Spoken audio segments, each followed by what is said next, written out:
करना, ग्वाला समाज का धर्म नहीं धंधा है दूध पालन करना।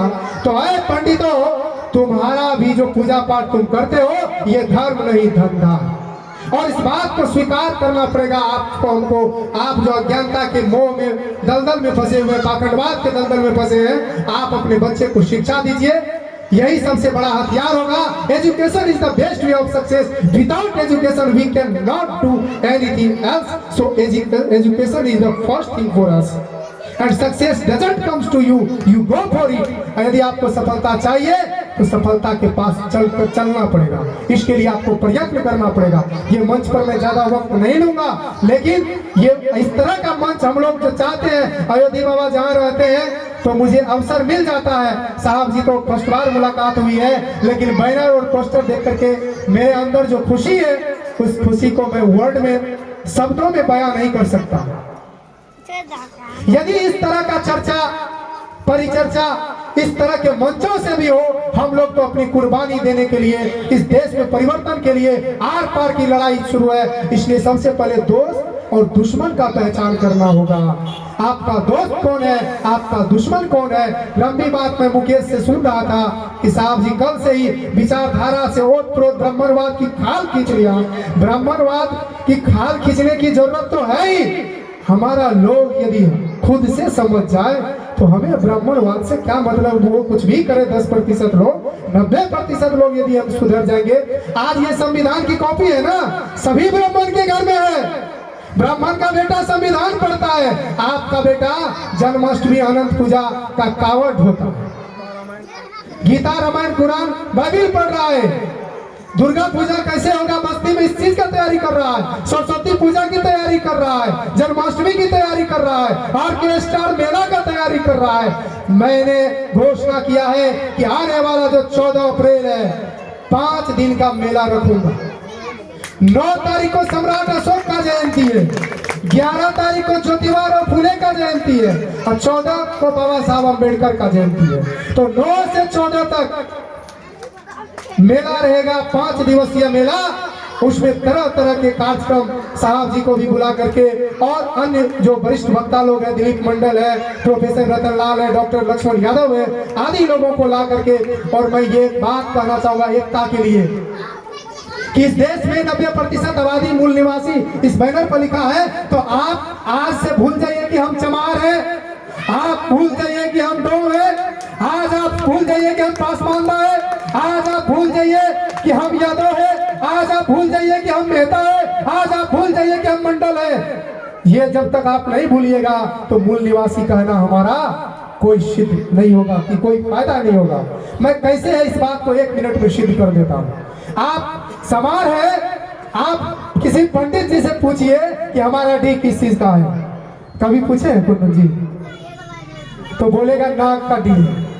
हम यादव समाज से है, हम पूछेंगे पंडित जी से मेरा डी कौन चीज का है, तो वो भी कहता है नाक का है। मेहता समाज का भी लोग पूछे तो कहेगा नाक का है। क्यों? किसी भी समाज, डोम समाज का भी पूछेगा तो कहेगा नाक का डी है। अर्थात SC ST OBC और माइनॉरिटी समाज का जो घर है डी है, वो नाक का डी है। और उनसे पूछिए जो मुंह से पैदा हुआ है,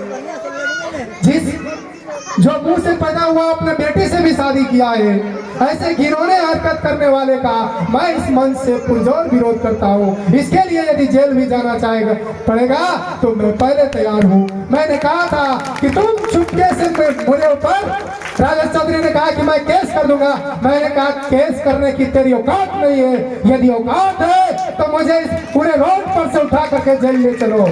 ये औकात तुमको नहीं होगा, क्योंकि नीले झंडे वाले 100 की संख्या में था। तो मैं कहना चाहूंगा कि पंडित जी का डी, उसको पूछिएगा कौन चीज का है, तो क्या कहेगा? गरुड़ का है। वो अपने आप को गरुड़ का डी कहता है। तो आप कभी नाग को और गरुड़ को एक जगह रखिएगा। देखे नाग को, देखे ये सब लोग कहीं न कहीं तो सपेरा के पास तो जरूर देखे होंगे, और गरुड़ को देखे हैं कि नहीं? खेत खलियान में मिल जाएगा आपको। तो नाग, गरुड़ नाग का ही शिकार करता है। अर्थात आप समझिए कि हम किसके शिकार हैं। नाग जो है, नाग को गरुड़ खाता है, गरुड़ को नाग खा रहा है। माँ बहने बोलिए आप लोग, नाग को गरुड़ खा रहा है, नाक को गरुड़ खा रहा है, उसी तरह से ये पेन है। ये बताइए कि ये हिस्सा बड़ा है या ये हिस्सा बड़ा है? कौन सा हिस्सा? ये हिस्सा बड़ा है या ये हिस्सा बड़ा है? ये हिस्सा बड़ा है। ये लगभग 90% है, ये लगभग, और ये 10% है, लेकिन 90% पर 10% भारी है। ऊपर है ना, इसके ऊपर बैठा हुआ है, अर्थात नाग को गरुड़ खा रहा है। इसी तरह से ब्राह्मणवाद हम लोगों को दिम्मक की भांति चाट चाट करके खा रहा है। वो भिखमंगा प्रजाति जो शादी में भी मांगने आता है, हमारे मुंडन में भी मांगता है, जब कोई सीजन नहीं रहता तो गोईठा मांगता है, कद्दू मांगता है, वो भिखारी हम पर शासन कर रहा है। इस बात को समझना है। बाबा साहब ने कहा था गुलाम को गुलामी का एहसास करा दो, जंजीर खुद काट देगा। लेकिन आज गुलामी इतनी हम लोगों को अच्छा लगने लगा है कि हम लोगों का दिमाग तो सुधरना लगा हुआ है। यदि कोई अच्छी बात कहता है, मैं जानता हूँ कि साहब जी लोगों को आसपास के लोग कितने गाली देते होंगे, मैं महसूस करता हूँ। मुझे घर के लोग गाली देते हैं तो आसपास की बात ही क्या जाए। हम लोगों को पागल घोषित किया गया है। पागल ही सही, लेकिन देश को बदलूंगा, गरज कर कहता हूँ, गगन झुका दूंगा। आप लोगों का यदि साथ मिला तो नया इतिहास पैदा करूंगा। वो इतिहास, जिस इतिहास का सपना बाबा साहब डॉक्टर अम्बेडकर ने देखा था, जिस इतिहास का सपना ज्योतिबा फुले ने देखा था, हमारे सम्राट अशोक ने देखा था, बुद्ध ने देखा था। बुद्धम शरणम गच्छामि अभी साहब जी कर रहे थे, तो बुद्धम शरणम गच्छामि का मतलब ये नहीं होता कि आप बुद्ध के शरण में जाइए। बुद्धम शरणम गच्छामि मतलब आप टेक्नोलॉजी के शरण में जाइए, तकनीक के संबंध में जाइए, ज्ञान के शरण में जाइए। तो इसी बातों के साथ, चूंकि आज विशेष कार्यक्रम है, मैं तमाम इस परिवार को धन्यवाद देता हूँ कि आप यदि एक चर्चा करते जिसमें एक ही नाम होता, नाम क्या है वो नाम भी मैं अपने मुंह से बराबर नहीं लेना चाहता हूँ, वो नाम से कुछ भी होने वाला नहीं था, लेकिन ये चर्चा हुई है। आप लोग आज संकल्प लीजिए कि आप अपने अपने बच्चों को जरूर शिक्षा देंगे, देंगे ना। एक रोटी कम खिला दीजिए, लेकिन अपने बच्चों को शिक्षा। शेरनी का दूध है, शेरनी का दूध का एक खासियत होता है, क्या होता पता है? शेरनी के दूध को तांबा के बर्तन में या लोहा के बर्तन में नहीं रखा जाता साहब जी। यदि आप तांबा के बर्तन में, एल्युमिनियम के बर्तन में, टीना के बर्तन में रखेंगे तो फट जाएगा। किस बर्तन में रखा जाता है? उसके लिए विशेष पात्र होता है। किस बर्तन में? सोने का बर्तन में रखा जाता है। सोने के अलावा किसी बर्तन में रखिएगा तो शेर का दूध फट जाएगा। हम लोग भी शेर के वंशज हैं। इस मंच पर शेर का तस्वीर है, तो शेर एक विशेष प्रजाति है। और एक बात समझिए, 1000 भेड़िए का राजा यदि एक शेर हो तो वो युद्ध को जीता जा सकता है, लेकिन 1000 शेर का मालिक यदि एक भेड़ हो जाए तो वो युद्ध हारा जाएगा। इसलिए रणनीति की जरूरत है। आप लोग समझे हैं इस बात को, यदि अपने घर में लागू करना चाहते हैं तो आपके घर में जो फिजूल की तस्वीर है, जो हमारा दुश्मन है, मैंने सिद्ध कर दिया कि हम लोग क्या है, भारत के मूल निवासी है। तो आज मैं अपने नाम में के निराला लगाया हूँ, मेरा जाति सूचक शब्द नहीं है। तो आप लोग भी यदि उसी का विरोध कर रहे हैं, उसी का टाइटल लगाए हुए हैं, तो मैं क्या समझूं किसका विरोध, किसके समर्थन में कर रहे हैं। इसलिए आप अपने नाम से पहले जाति सूचक शब्द को हटाइए, फिर जाति समता मूलक समाज का निर्माण होगा। बिना संविधान को अपनाए समता मूलक संविधान का निर्माण कभी नहीं हो सकता। इन्हीं चंद शब्दों के साथ मैं अपने वाणी को विराम देता हूँ, एक शब्दों के साथ कि समुद्र में जो लहरें उठती है तो उसे तूफान कहते हैं, और उस तूफान से जो टकराए उसे छात्र नौजवान कहते हैं। छात्र नौजवानों को समुद्र की गति को बदलने की ताकत होती है। बाबा साहब डॉक्टर अम्बेडकर सूखी रोटी का लड्डू विदेश में खाते थे।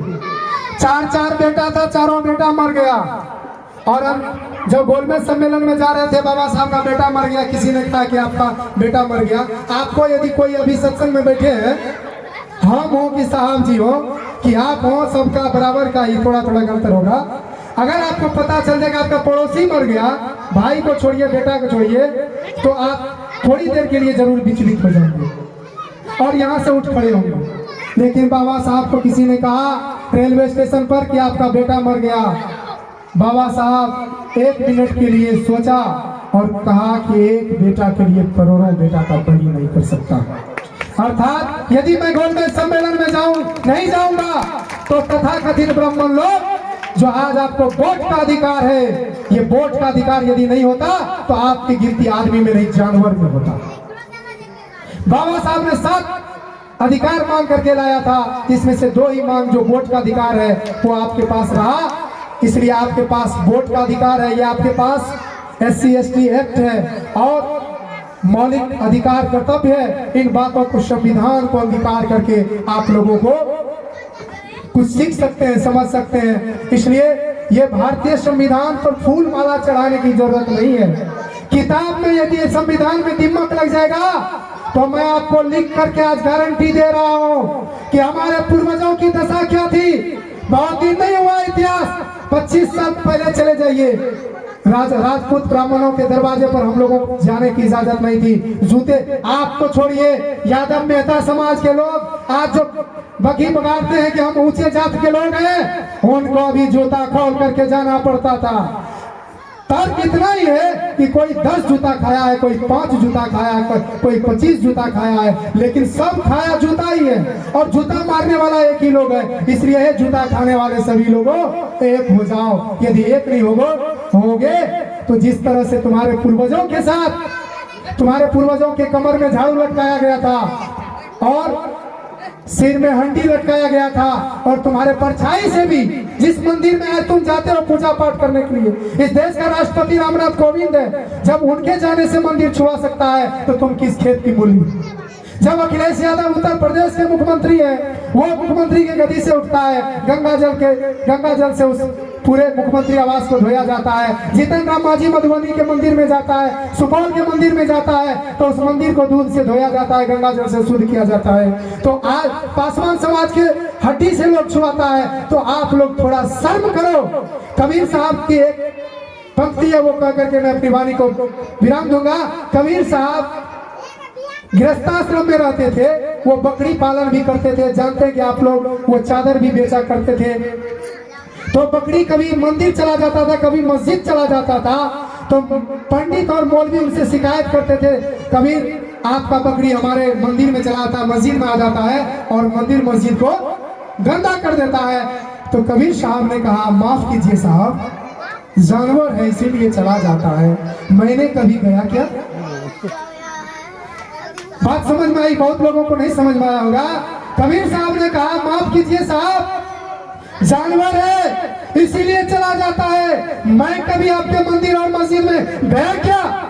और मैं भी ऐलान करता हूँ, मंदिर मस्जिद में सर नहीं नवाऊंगा। जिस दिन मेरा सर मंदिर मस्जिद में नवेगा तो बाबा साहब का जो मैं संतान होने का दावा करता हूँ वो दावा मिट जाएगा। एक पंडित जी सुबह सुबह जा रहे थे, एक लड़की इस तरह से बैठे हो, समझ रहे हो, किसी लड़के से भेंट हो गया। पंडित जी देखा कि अच्छे कपड़े पहने हुआ है, कोई अच्छा घर से होगा, दान दक्षिणा मिलेगा, तो उनको पंडित जी को हम लोग बोलते थे राम राम प्रणाम प्रणाम बोल दिया। तो बच्चे को कहा तुमको स्वर्ग मिलेगा, तो फिर बच्चा चल दिया, रुको, अरे दक्षिणा कहा दिया स्वर्ग जाने का? तो कहा जाइए बाबा, आपको हम दिल्ली दे देते हैं दक्षिणा। तो पंडित ने कहा, क्या तुम्हारे बाप का दिल्ली है जो तुम हमको दे दिया? तो उस लड़के का जवाब सुनिए, जो परिवर्तनकारी और मिशनकारी लड़का है, उसका जवाब है, आप आंख से आंख मिला करके जवाब देना सीख लीजिए तो गुलामी उसी दिन खत्म हो जाएगा। तो उस लड़के का जवाब सुनिए। लड़के ने कहा कि तुम्हारे बाप का स्वर्ग है जो टिकट काट रहे हो यहाँ से। यदि तुम्हारे बाप का स्वर्ग है तो दिल्ली भी मेरे बाप का है, क्योंकि दिल्ली भारत के संविधान से चलता है। इन्हीं चंद शब्दों से मैं अपने वाणी को विराम देता हूँ। एक बार हमारे साथ बुलंद आवाज में बोलिए, जय जय जय जय जय भीम, जय जय जय जय जय भीम, जय जय जय जय जय भीम। और एक प्रतिज्ञा लीजिए कि इस तरह का कार्यक्रम आपके घर में कोई भी हो तो साहब जी लोगों को बुला करके इस तरह का आयोजन करेंगे। यदि 10 से 20 कार्यक्रम इस तरह का इस क्षेत्र में हो जाएगा, जहां तक मदद होगा हम लोग अपने संस्था से भी करेंगे। अगर आप टेंट नहीं लगा सकेंगे, आप हमें इन्फॉर्म करेंगे, हम इस तरह का आयोजन करेंगे। और एक विशेष कार्यक्रम मतलब पारिवारिक छोड़ करके सामूहिक कार्यक्रम हम लोग आप लोग का कराएंगे, चूंकि इससे मुझे लगता है चूंकि आपका मिशन हमारा मिशन एक ही तरफ का है और अलग अलग यदि हम गड्ढा करेंगे तो पानी किसी को नहीं मिलेगा, सब लोग तड़फड़ा करके मर जाएंगे। इसलिए साधु समाज, युवा समाज और संत समाज यदि मिल जाएंगे और इस लड़ाई को लड़ने की जरूरत कहाँ है, बस एक बार शंखनाद कर देंगे तो 10% लोग तो ऐसे ही फर्रा करके बिना लड़े ही हम लोग जीतेंगे। इसी शब्दों के साथ जय भीम, जय भारत, जय संविधान।